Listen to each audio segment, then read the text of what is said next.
கபினி அணையில் இருந்து காவிரியில் திறக்கப்படும் நீரின் அளவு 9,958 கன அடியாக குறைந்துள்ளது.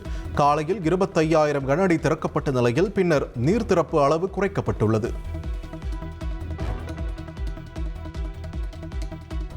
மேகதாட்டு விவகாரத்தில் தமிழக அரசு சார்பில் உச்சநீதிமன்றத்தில் நாளை வழக்கு தொடர உள்ளதாக அமைச்சர் நிர்மல்குமார் தெரிவித்துள்ளார்.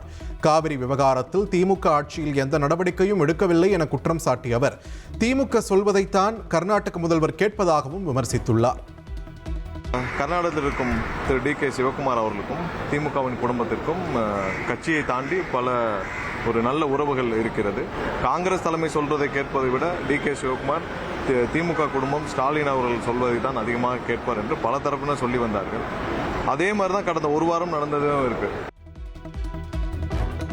கேரளத்தில் பெய்து வரும் கனமழையால் வெள்ளப்பெருக்கு மற்றும் நிலச்சரிவில் சிக்கி இதுவரை 8 பேர் உயிரிழப்பு, 27 வீடுகள் முழுமையாக சேதமடைந்திருப்பதாகவும் 209 நிவாரண முகாம்களில் 5,792 பேர் தங்க வைக்கப்பட்டுள்ளதாகவும் கேரள முதலமைச்சர் அலுவலகம் அறிவித்துள்ளது.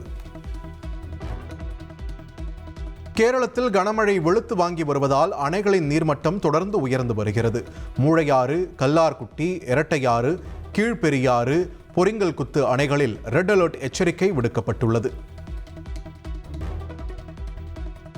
கேரளத்தில் கனமழை பெய்து வருவதால் சபரிமலை செல்லும் பக்தர்கள் பயணத்தை மறுபரிசீலனை செய்யுமாறு தமிழக அரசு அறிவுறுத்தியுள்ளது.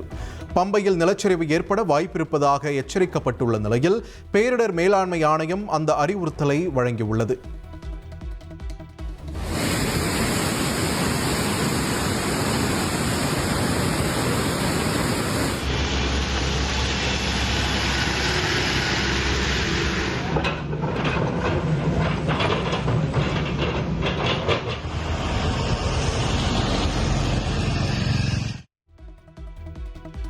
மணிமுத்தாறு அருவியில் தொடர் வெள்ளப்பெருக்கு காரணமாக சுற்றுலா பயணிகள் குளிக்க 2வது நாளாக தடை தொடர்கிறது.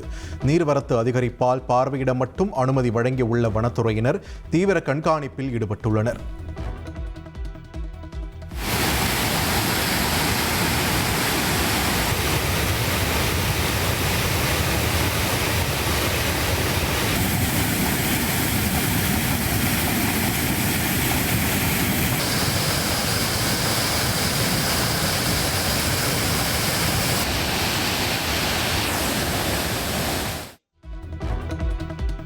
தமிழகத்தில் நடைபெற்ற நீட் எதிர்ப்பு போராட்டத்தில் பங்கேற்ற மாணவர்கள் மீது பதிவு செய்யப்பட்ட அனைத்து வழக்குகளும் ரத்து செய்யப்பட்டுள்ளன.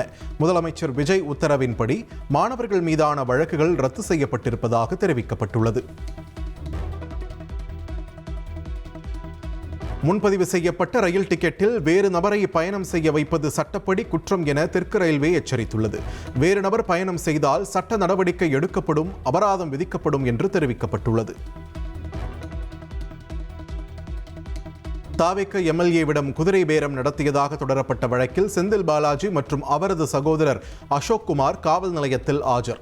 திருவல்லிக்கேணி காவல் நிலையத்தில் இருவரும் கையெழுத்திட்ட நிலையில் போலீசார் விசாரணை மேற்கொண்டனர். திருவல்லிக்கேணி காவல் நிலையத்தில் ஆஜரான பின் செய்தியாளர்களை சந்தித்த செந்தில் பாலாஜி தான் எங்கும் ஓடி ஒளியவில்லை என்று தெரிவித்துள்ளார். வழக்குகளை சட்டப்படி சந்திப்பேன் என்றும் அவர் கூறியுள்ளார். அவகாசம் வேண்டும் என்ற ஒரு கோரிக்கை மனுவை வழங்கியிருந்தேன். நீதிமன்றத்திலும் அது குறித்து ஒரு மனுவை தாக்கல் செய்திருந்தேன்.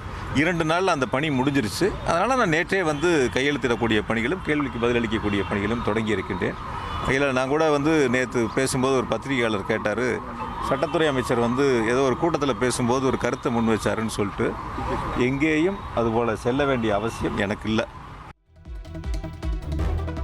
ஞாயிற்றுக்கிழமை விடுமுறை என்பதால் திருச்செந்தூர் சுப்பிரமணிய சுவாமி கோவிலில் ஏராளமான பக்தர்கள் குவிந்துள்ளனர். சுமார் 4 மணி நேரம் நீண்ட வரிசையில் காத்திருந்து சுவாமி தரிசனம் செய்து வருகின்றனர்.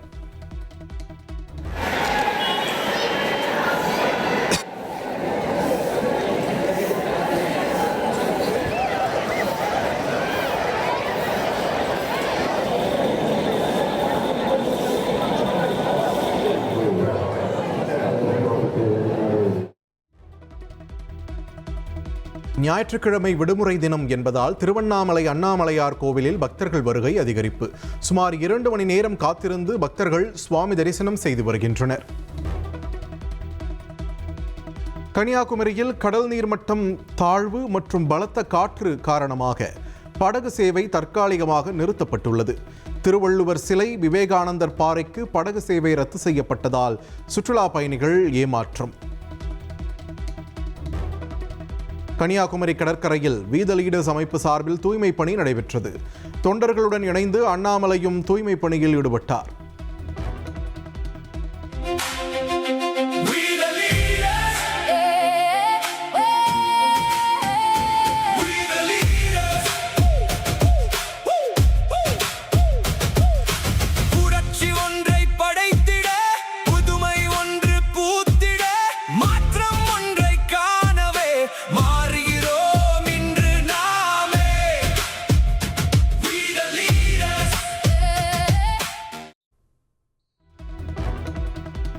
சேலத்தில் கயிறு இழுக்கும் போட்டியின் போது கயிறு அறுந்து அமைச்சர் லோகேஷ் தமிழ்ச்செல்வன் கீழே விழுந்ததால் பரபரப்பு ஏற்பட்டது. தனியார் பள்ளி விழாவில் நடைபெற்ற முன்னாள் மாணவர்கள் இடையேயான போட்டியின் போது கயிறு அறுந்து அமைச்சர் கீழே விழுந்தார்.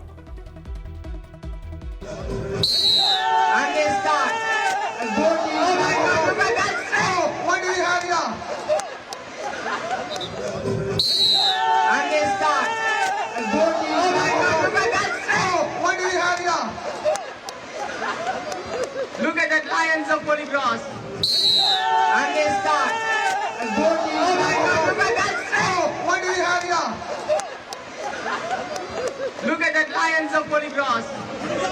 Dear participants, I request all of you to be safely indulging in this competition. Please do not harm yourself in the process. That's the strength of HCNs. I think the rope is not capable. Both the teams has won the match. Both OVA and PTA leads today.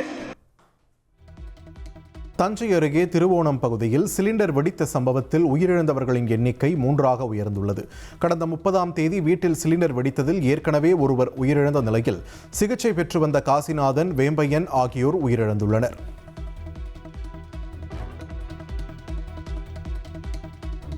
1500க்கும் மேற்பட்ட போலி வெடிகுண்டு மிரட்டல்கள் விடுத்த வழக்கில் கைதான ஷரத் சுப்பிரமணியன் 109 முறை விமானங்களுக்கு வெடிகுண்டு மிரட்டல் விடுத்ததாக வாக்குமூலம் அளித்துள்ளார். அவரது மிரட்டலால் பல கோடி ரூபாய் இழப்பு ஏற்பட்டிருப்பதாகவும் மேலும் 2 வழக்குகளில் அவர் கைது செய்யப்பட்டிருப்பதாகவும் அறிவிப்பு. ஆர்த்தியின் தாயார் சுஜாதா நேற்று பேட்டி அளித்திருந்த நிலையில் சிலர் நீதிமன்ற அவமதிப்பில் ஈடுபடுகின்றனர் என்று நடிகர் ரவி மோகன் இன்ஸ்டாகிராமில் பதிவிட்டுள்ளார். தன் உயிருள்ளவரை நாங்கள் 4 ஒரே அறையில் இருக்க மாட்டோம் என்றும் அவர் கூறியுள்ளார். நெல்லை பாளையங்கோட்டையில் தனிப்படை போலீசார் நடத்திய அதிரடி சோதனையில் கைத்துப்பாக்கி, போதைப் பொருட்கள் பறிமுதல் செய்யப்பட்டிருக்கின்றன.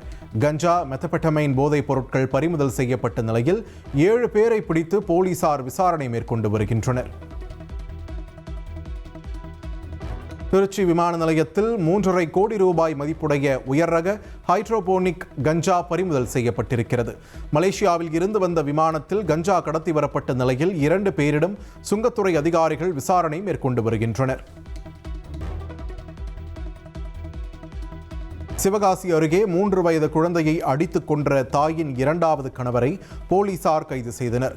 குழந்தையை தாக்கி தலைமுடியை பிடுங்கி கொடூரமாக கொலை செய்தது தெரியவந்துள்ளது. சென்னை புதுவண்ணாரப்பேட்டையில் ஏ பிரிவு ரவுடியான நரேஷ் என்பவர் சடலமாக மீட்கப்பட்டுள்ளார். ஆளில்லாத கட்டடத்தில் இருந்து சடலமாக மீட்கப்பட்ட நிலையில் தவறி விழுந்து உயிரிழந்தாரா அல்லது கொலையா என போலீஸ் விசாரணை.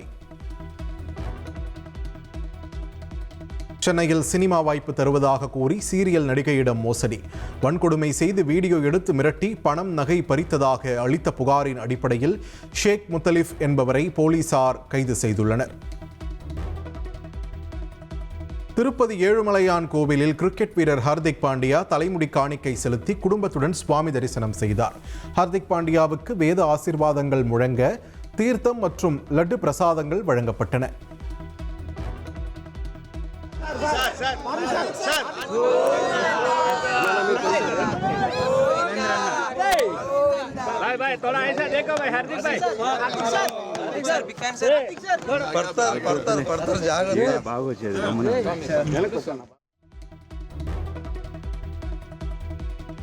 ஜம்மு காஷ்மீரின் தானாமண்டி மற்றும் தர்ஹால் உள்ளிட்ட மலைப்பகுதிகளில் கனமழை பெய்து வருகிறது.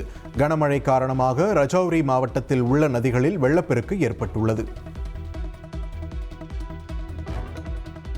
கர்நாடக மாநிலம் ஷிவமோகா மாவட்டத்தில் ஏற்பட்ட நிலச்சரிவில் சிக்கி ஒரே குடும்பத்தைச் சேர்ந்த 3 பேர் பரிதாபமாக உயிரிழந்தனர். காந்தி நகர் பகுதியில் வீட்டில் உறங்கிக் கொண்டிருந்த போது மண் சரிந்து விழுந்ததில் 4 வயது சிறுவன் மற்றும் பெற்றோர் உயிரிழந்த சோகம். கொல்கத்தாவில் DSC 824 என்ற டைவிங் சப்போர்ட் கிராஃப்ட் வகை கப்பல் அதிகாரப்பூர்வமாக தொடங்கி வைக்கப்பட்டது. ஆழ்கடல் நடவடிக்கைகளுக்கான அதிநவீன தொழில்நுட்பங்களுடன் உருவாக்கப்பட்ட இந்த கப்பல் அதிகாரிகள் முன்னிலையில் கடலில் இறக்கப்பட்டது.